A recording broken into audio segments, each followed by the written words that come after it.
It is there. I think we are on YouTube. Yes, there is green light. Yes, yes. Thank you for. Yes, there is a broadcast. Yes, thank you for typing, and I'm very happy to see you here.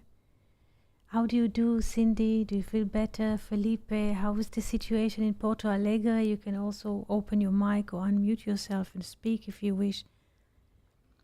I hope the situation is better. And Cindy, I hope the weather is good. Today I would like to speak. Yes, yeah. Please free to type. Yes, I'm very happy to hear. Today I would like to speak about about the aspect of unhistorical reading. Unhistorical reading. Good to hear. Unhistorical reading of the Bible. The Bible is not a story of personal people. Yes, and this is in a way why Vinery book, I think Luke asked me and also Megan, what is so special about this book, because this is the only book I think that we now know that was written from unhistorical reading of the Bible. Unhistorical meaning ahistorical, apersonal, meaning in a way there is no story. This is how the spirit moves, or consciousness, above the face of the water.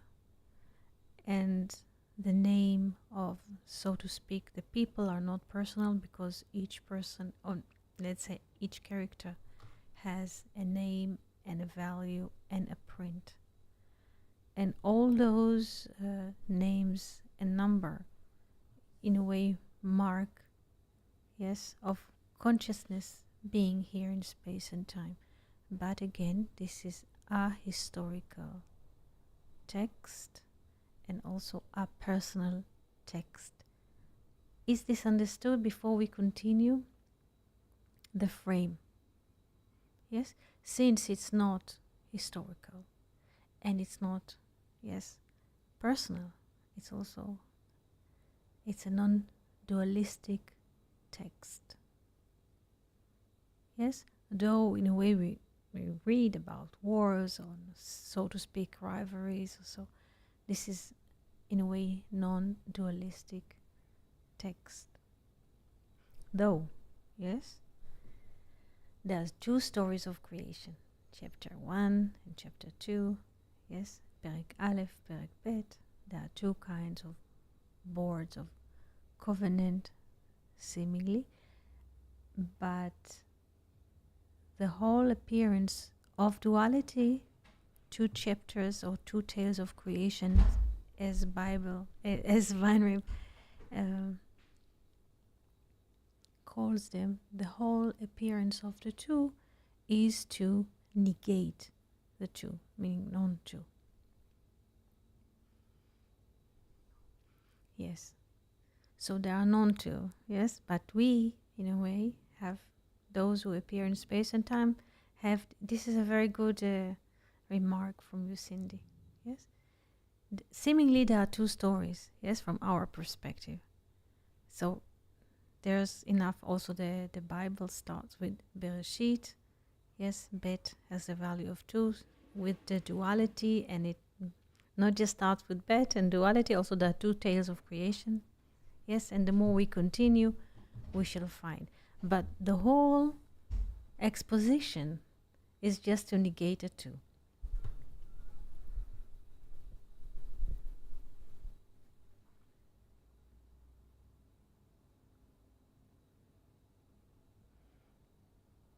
If you notice, since the text is not historical in its essence, this is another thing that people take it as historical, ethnical, but the text is not historical.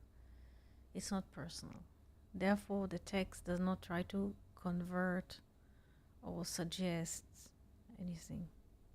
This is the text, yes, and this is what there is. This is the being. This is how consciousness, yes, hovers above the face of the water. What is the face of the water? Water is time. Yes. And time needs space to appear, so this is the description. Questions so far? Yes, this is a living text. Yes, it's like a river. Yes, the biblical text is considered to be like a living text. Whenever we open it, it's there. And what comes is the contact, yes, with the text, with the spirit which is hovering above the face of the water. Who is the spirit? Yes, we are the spirit. Because what happens when we read the Torah, in a way there is no, I would say, there aren't, in a way, bodies. This is a very, very interesting thing. The perspective of just opening the Torah, this is just spirit hovers. Yes? And it is interesting because we catch ourselves as bodies. Yes, we look at the mirror, we see kind of an image, we comb the hair or straight the jacket before we go out. Yes, and we tend to think, yes, yes, and we tend to think that since there's an image in the mirror, so this is who I am, or who am I, yes, or who we are. Yes? But this is not who we are. The bodies, or yes, but because when there is a baby is being born, there is immediate registration of the baby somewhere in some kind of hospital authority. He gets a name and number, so address, the address of the, so to speak, couple who around him. And there's like history is being born, or a story is being born. But we, again, I repeat, though there is an image when we look at the mirror, yes, we are not the bodies. The bodies is simple. The bodies are what? Are finite. There is appearance of a body at some point, appearance, birth, and there's the disappearance of a body. The spirit moves on. And this is a finite, yes? We call it finite self. So we are not the finite self. It is simple. We are not the finite self. And more of that, we are not historical figures. I repeat, Shalom, Fernando. Good morning. So happy to see you here. We are not historical figures. What is the meaning of this sentence? When we say that we are not historical figures, what this sentence implies? We said before that what the reading of the Bible is unhistorical or unpersonal. And not just reading the Bible, what Weinreb offers, that unhistorical reading of the Bible. We as well are unhistorical figures. What is the meaning of this sentence, that we are unhistorical figures?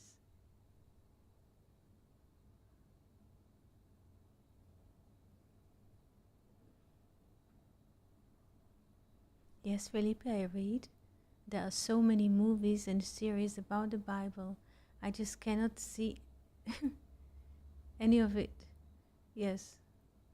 Yes, it is boring because everybody who tells the story or offers the story as a movie or as exposition, how do you say, presuppose that he knows the story. because it doesn't matter who, Cecil DeMille or Ridley Scott. Yes, because there is a presupposing. This is why it's so boring, because we know what we're gonna see. So there's no new moment coming. Yeah. This is how it is. Yes. Also, you're thirsty and somebody offers you salty water. Yes. What can you do with it? Nothing. So now the question is, what is the meaning of the sentence that we, or the saying that we are, all of us, yes, are unhistorical figures, creatures, beings? What is the meaning of that? Yeah, just give you an example, a different example that you can slowly go into it. When we speak about wine, in general, what is considered to be a good wine? From what you have, let's say, picked, what is considered to be a good wine? What people usually think, or in the world, people speak of good wine, where people are aged very good. A good wine is aged. Yes. Now, listen to this sentence. A good wine is a good, let's say, a good wine is the one which is aging or aged already. But in contradiction to the wine, we are saying that we are unhistorical figures. What does it mean in relation to the story of a good wine? What does it mean? If we are unhistorical figures, it means we are not what? Yes, Felipe.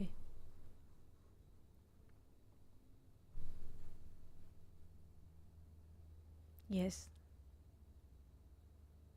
Yes. Hello, Yes. Hello, good can you hear morning. me? Yes, yes. Good morning. How do you do? Eti? I'm fine, Eti, thanks. And how do you do? Are you better Yes, for yes, from the cold? yes, because it was a switch of the weather, so now I'm better. Thank you for asking. Thank you, Cindy, as well. Thank you. Yes. Eti, I just wanted to say something because I have someone here, God is here with me, and she wanted to say that she didn't go to school today, so she's hearing you as well with me. Oh, thank you.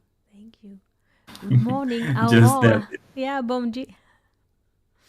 Oh, Bom dia. Bom Bom dia. dia. Bom dia, Aurora. Bom dia. She's hearing. Yes, great. Thank you, Eti. You're most Thank you. welcome. You're most welcome. Yes, yes. So, if we are not historical figures, it means we are not, yes, we are not aging. Yes? The body is just a dress that appears. Yes? But there is no, in a way, how do you say, when we go to the supermarket and we buy a product, what is usually there is a print on the product. What happens in the supermarket? When we go and we want to buy usually a product from the shelf, there is a print, yes, on the product which says the expiring date. Yes? From this date and on, it's not recommended to use the product because it's aged or its date has expired. But we are both not, in a way, not historical figures, and our date is not expired. But those are beautiful distinctions, because not that just our date is not expired and we are not aging like wine, we are also in unhistorical figures. What does it mean? Usually when people or we read Wikipedia pages or entries, let's say about Napoleon, it says he was born under name such and such, in the year such and such, in a place such and so was the, let's say, the steps in his life until he became such and such in France, and he opened his wars, occupations, whatever. And we are reading, let's say, this is just a little example because this is a linear reading. We are reading from A, like the point of birth, to B, to C, to, and then we have, so to speak, historical story, a linear reading. He was born here, this and this and this happened to him, or he caused such, and so he was put in an island, and then he, whatever. And this is how we read the life, so to speak, of Napoleon. But not just of Napoleon, and all the web is built like this. All the literature of the world is built like this. Whole literature comes from the point of historical reading, of linear reading of people's lives. Yes? And also, it is not just books that we are reading in this way, or Wikipedia entries. This is also the way we perceive our own lives. Yes?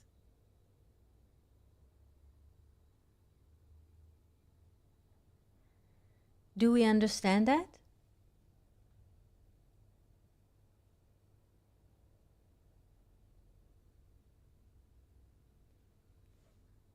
Do we understand that as the way we read Wikipedia entries and biographies, yes, or books, the way we tend to relate, yes, to others is the way we relate to ourselves? Is this understood?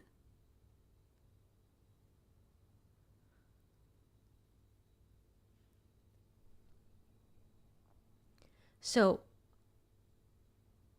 but we say that we are not historical figures, because what does it mean that we are not historical figures? People used to judge all the time. The society will judge people according to their achievements or losses. Yes, yes, yes. Society. This is society. This is duality, because society and establishments and institutions, they go for control. So there's like source, and they want to control others. Therefore, there is, yes, presumption or presupposing of a linear progress. Yes, but this is not what it is about. We are not historical figures. We are not living from A to B to C to D. We are not. When we were children in a kindergarten, yes, and maybe in the first grade also, we were offered a white page with dots on the page. And next to every dot, there is a number. Yes, and the exercise for us as children is to go from dot number 1 to dot number 2 to dot number 3, 4, 5, and suddenly we see, if we follow right the numbers, we see a butterfly or a bunny. Yes, we're supposed to move, yes, with the numbers 1, 2, 3, and so on, until we see a butterfly, and the kindergarten teacher says it's beautiful, or the teacher or the parent or the babysitter, hey, you have a butterfly, or you figured it out, now color the butterfly. And in a way, we are educated from the beginning. Yes, yes, yes, yes. And because there's a sense of also achievement, I used to have a booklet like this, and whenever you complete the butterfly, you move to the next page, and what kind of a figure or a drawing will come in the next page or so. And in a way, we also look at our lives in this way, that if on Monday, let's say, something happened, on Tuesday, something which is happening supposed to continue what happens on Monday. Or this is in the days of the week, or in the hours of the days, or in the years, yes, in the calendar. But what if it is not like it? Because the soul, or who we are as hovering spirit, there is no beginning or end. To the soul, there is no beginning or end. Soul is infinite, or the source is infinite. So there is no beginning and end. To a story or to history of someone, there's a beginning and end, the appearance of a body and disappearance. But we are not speaking about bodies. We are not speaking about personalities. We're speaking of the divine soul or consciousness. And divine soul or consciousness does not have a beginning or end.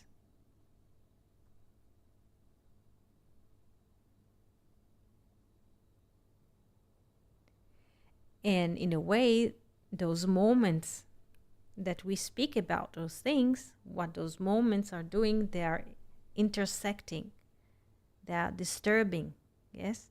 The linear thinking, the mechanical thinking that all of us have. It's like to put sticks in a way. Those conversations, why they are so important, yes?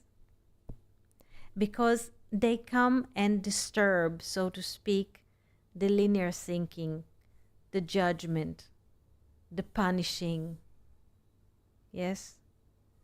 And those conversations just inserting another perspective, in a way, infinite perspective, not just narrow. There is appearance and disappearance of a body or expiring date. No, there's something that offers something completely different. Therefore, our lives here, or we aren't historical figures. We also aren't personalities, though we have names, or we received names at the moment of birth, and we are acting here under those names as part of the divine lila or plot, yes? But we are infinite.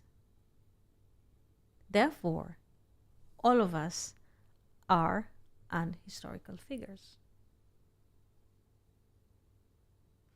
And we don't have a story or history. All the stories that the mechanical or the mental activity comes 24/7 and offer to us and just bombard us. Yes, you are the name, you were born here, this is your parents, this is your place, this is your life. All this bombardment, mechanical bombardment, is in a way is a beautiful jail. Yes, that we feel comfortable inside. Yes, it's the same tape on and on again. This is your name, you were born here, this is your story, this is what happens to you, and just on repeat. Yes, and the only thing, in a way, to space out or give us reliefs from our mechanical activity, which we did not create, it comes with the birth or something, after 12 months or so, is those conversations, because they offer a completely different, not take, but a different perspective. Because what happens, the mechanical process that never stops, in a way, terms itself, like we could say a pharaoh, because it's always there. Yes? And he is sitting in the throat, the mechanical aspect. And he tells us, you're not, or there's always hidden camera. You did not behave well. You could do better. You could turn left. You could turn right.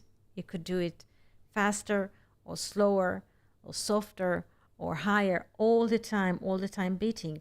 And he feels this voice, yes, the mechanical activity feels quite well inside. It makes our life better because it doesn't let us breathe without it, yes?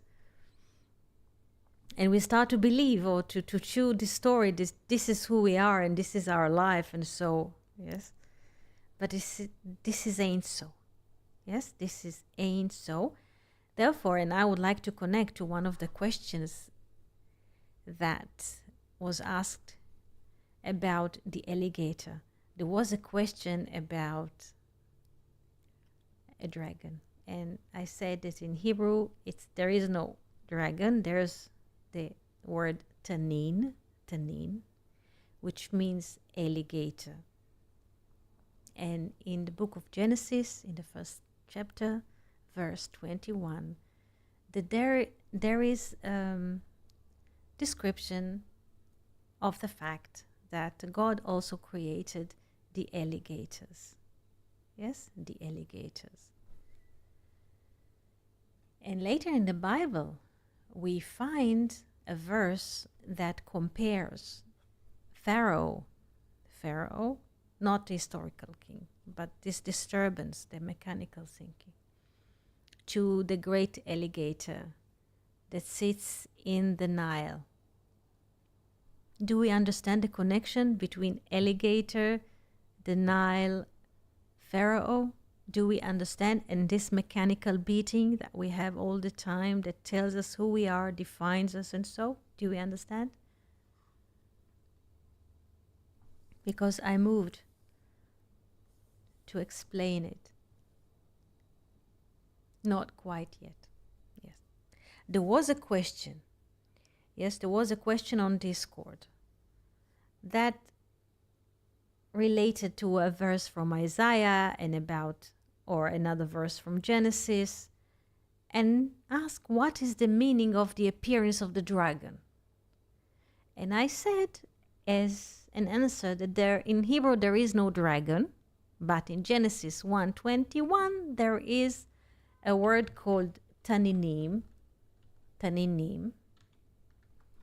and it means alligators, taninim, alligators. In the story of creation, the first tale of creation, we find the name taninim, that God also created the taninim, the alligators.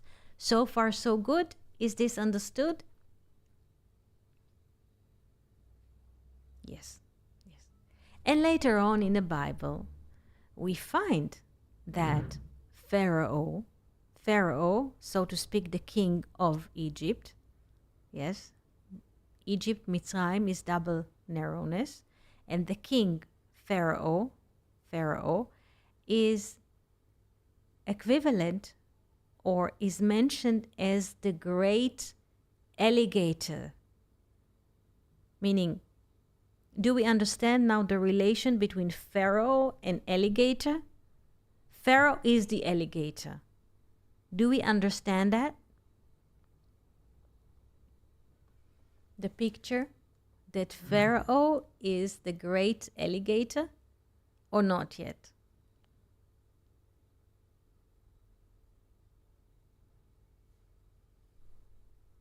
Yes.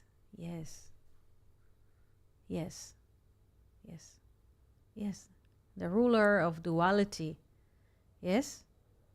So, like an alligator sits in the middle of water, swamps, and so, and just pretending that what is the art of the alligator? What is the art? Because this is nature. What is the art of alligator? What is the quality of alligator? What does it do? What kind of a behavior? What type? Yes, cold blood. Yes, very good. So what does it do? What happens when there's alligator in the water of the swamp? What happens in nature? What does it do?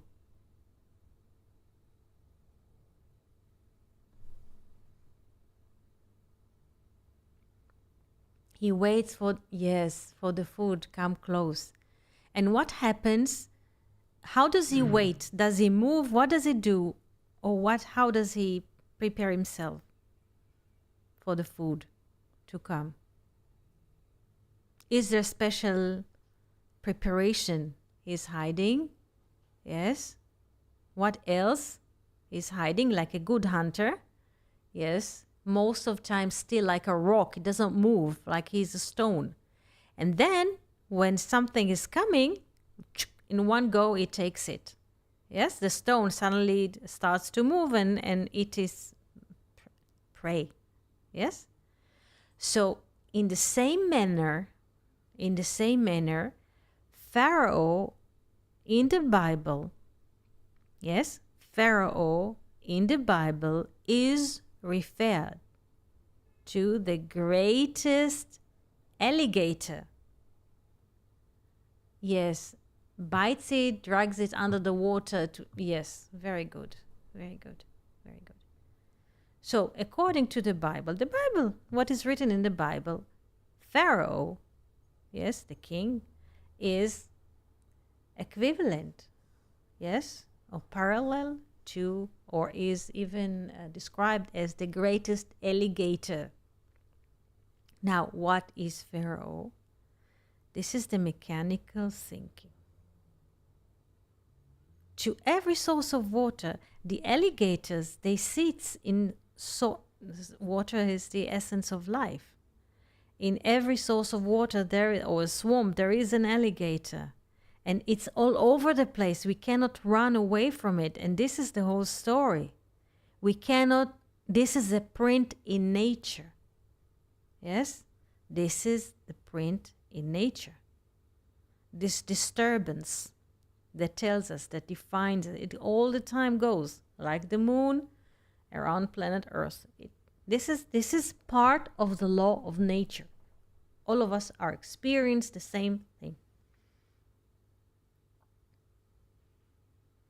And here, Pharaoh is equivalent to this alligator, the alligator that sits in the midst of the Nile, does not move, wait, yes, cold-blooded. This is the how do you say, the description of the thought, yes, cold, yes, and waits until something good comes.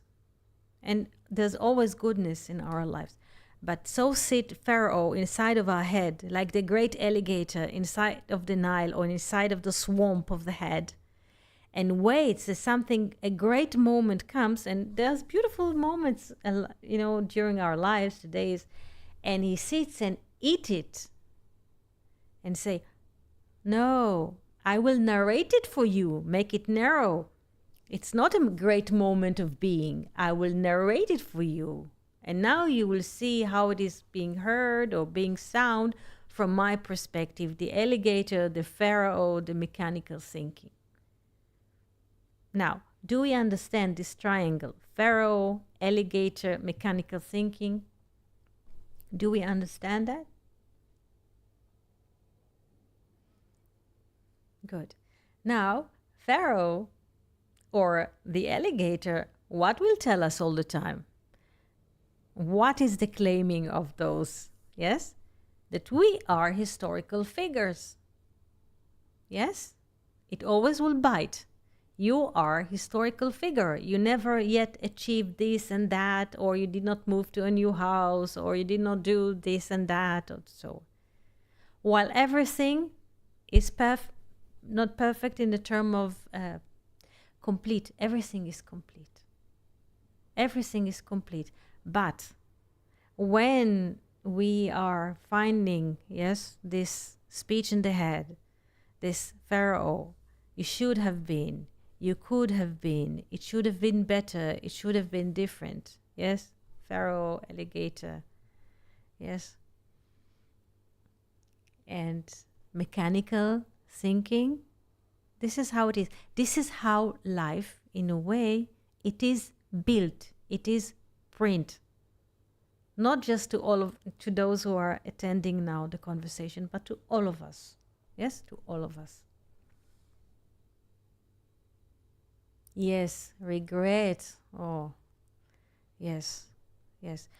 When we are regretting, yes, or remorsing, yes, or mourning, regretting, remorsing, mourning, being sorrow for something, it means we are not present.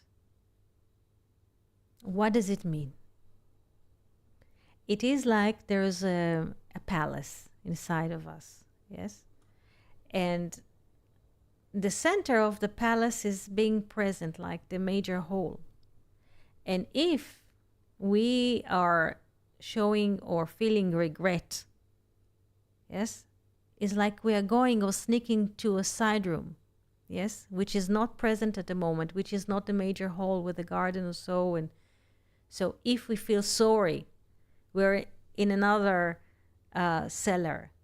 If we feel remorse, we are in another dark room or chamber, because we are sneaking around and we are not being present. Those moments, those feelings, negative feelings, that we really like to swim in those warm waters, yes, they are stealing not just energy, they are stealing our presence from the moment. They are telling us, they always subside us to tell us another lower story or lower version of ourselves, or a much lower version of life. And this is what those negative feelings or sentiments are doing to us. They offered negative tone, and then we go to this negativity room or to this negative chamber, and that we are not present at the moment. So we are in a way circling or moving through dark holes, but we're not being present. And this is the meaning of negative feelings, that the Stoics in a way are warning us from them. Yes, Felipe, I once read that the word remorse comes from remorse. Yes, yes. There is no experience this once enough. There is no need to return. They say in Hebrew, please pay attention, there is a verse of the Bible or in the Talmud that says, like a dog that returns to its puke point. Dog in Hebrew, kelev. Kelev is the symbol of duality, dog. Yes? Symbol of duality is a dog. Because he barks have, and so. This is the... So,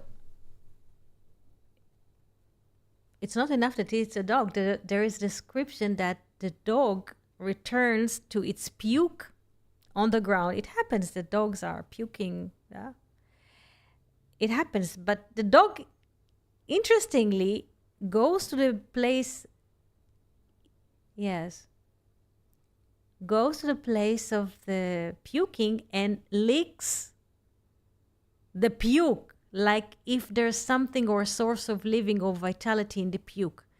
Puke is something that the body takes out because it's not healthy or it's poisonous, or the body tries to dispose it because it's not healthy to contain those liquids in those moments. So the body just puke it. But what is the art of a dog? Let's say every animal has an art.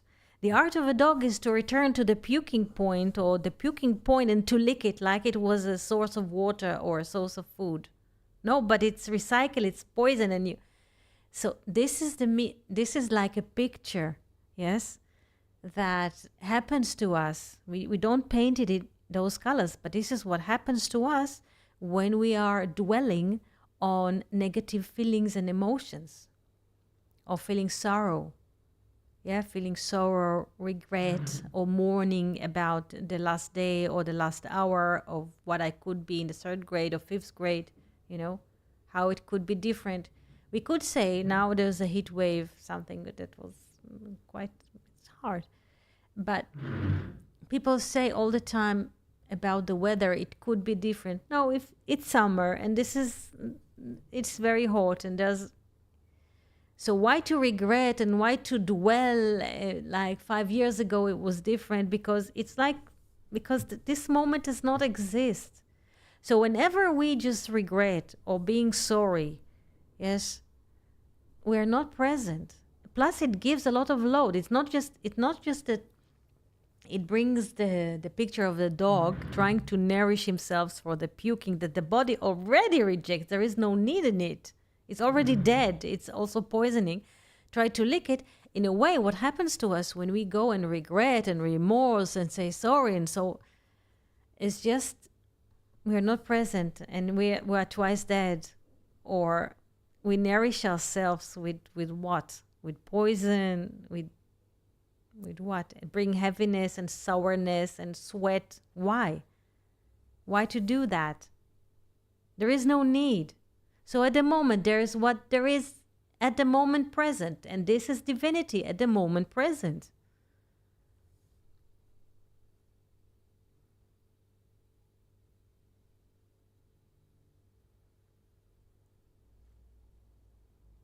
There is no need to be sorry. Here is Erin. Good morning. There is no need to be sorry, to remorse, yes, to regret. There is a beautiful French song about the singer sings, I regret nothing. There is nothing to regret. It's already dead. What is to regret? Yes. Yes, true. The dog is related to a fool and yes, yes, yes. So dog is also the value of 52, the Kelev in Hebrew 52, to those who need. Yes, Kelev is 52. Yes. Like the numbers of weeks that we have in a solar year, and this is the time. So dog in a way is also a mark of time, and we cannot bring the time that was yesterday here again. This is also the story about the dog that tried to lick the puke of it. There is no need in it. Does bring nothing. We cannot bring yesterday. We're not yesterday. This is interesting.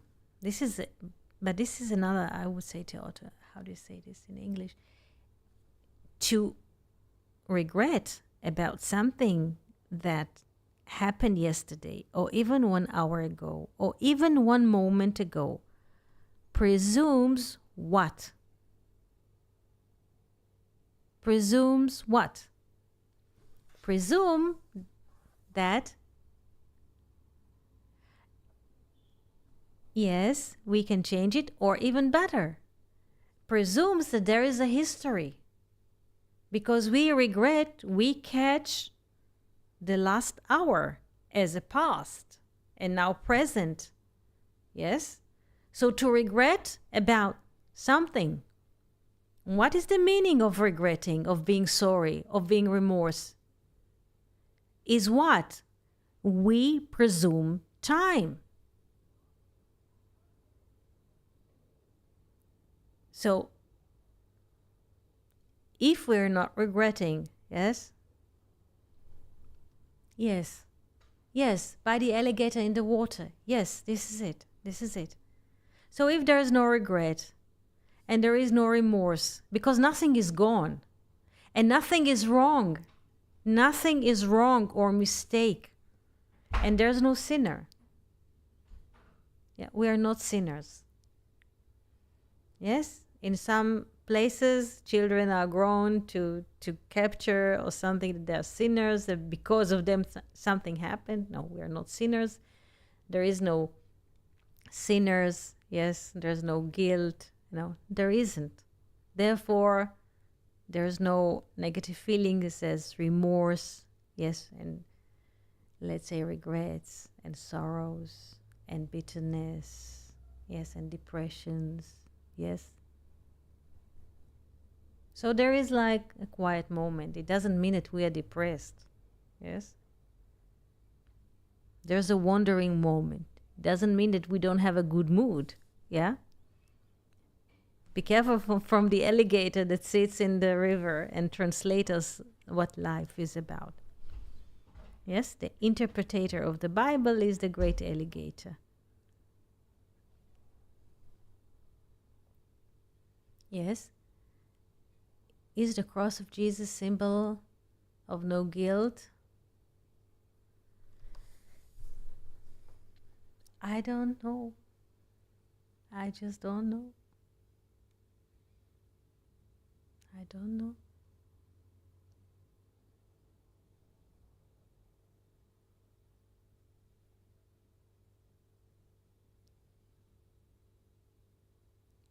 So,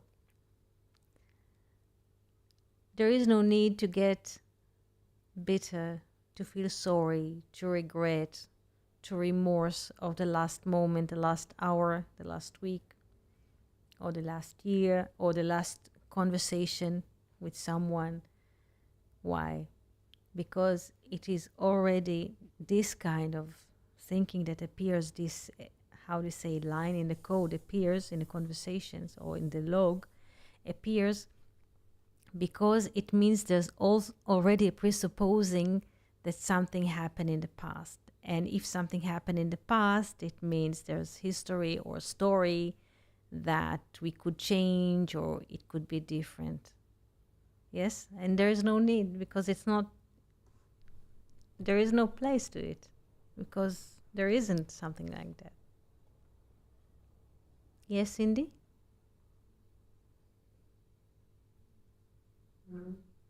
Hello? Hello, good morning. Good morning, how do you do? Very good, thank you. And thank you, Eddie, for teaching and speaking today. It reminds me of this little story um, that I had read about once. This dolphin was in captivity and it was in a pool, and they had a glass wall in the middle of the pool where the dolphin could see the rest of the pool, but it couldn't go, and it would bang its nose for a while. But then it stopped, and it didn't bang its nose anymore, and it just knew, I can't pass. Even though I can see, I can't pass.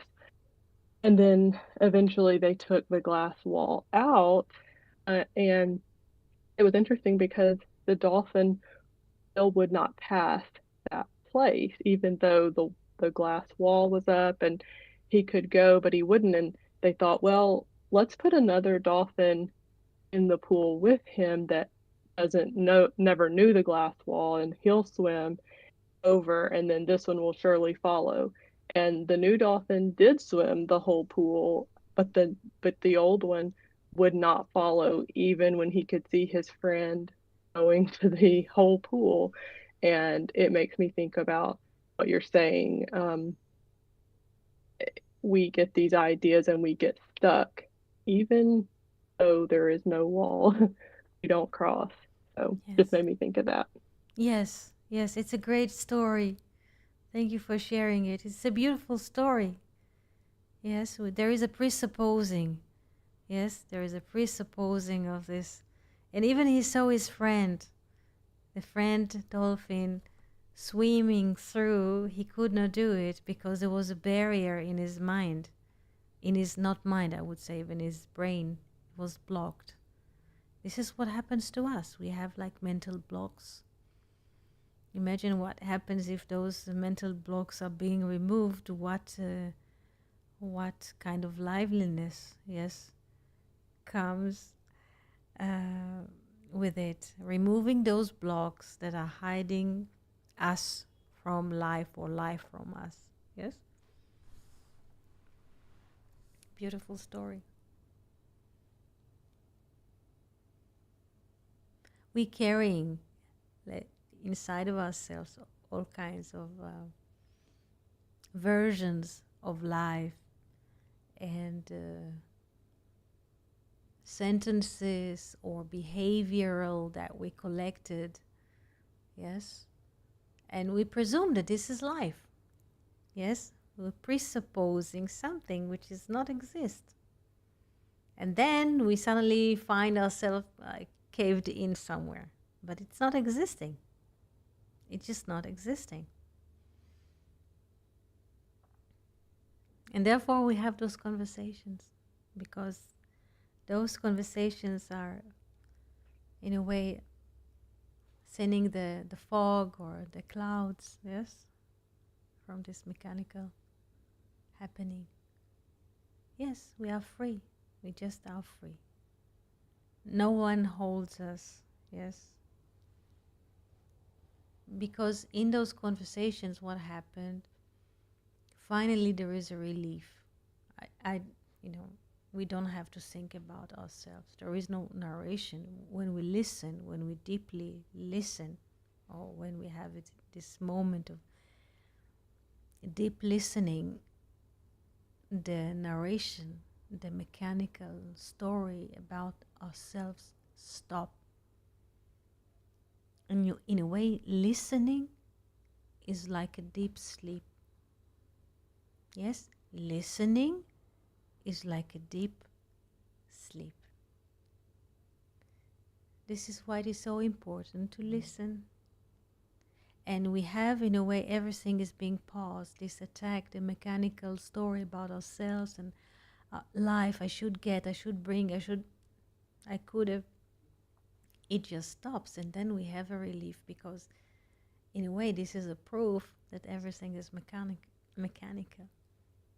Because when we hear, or when we are in a deep hearing or sleeping, it's not there. So it's simple. So friends, thank you for participating in the conversation today. If you have questions or thoughts or story to share, you're most welcome.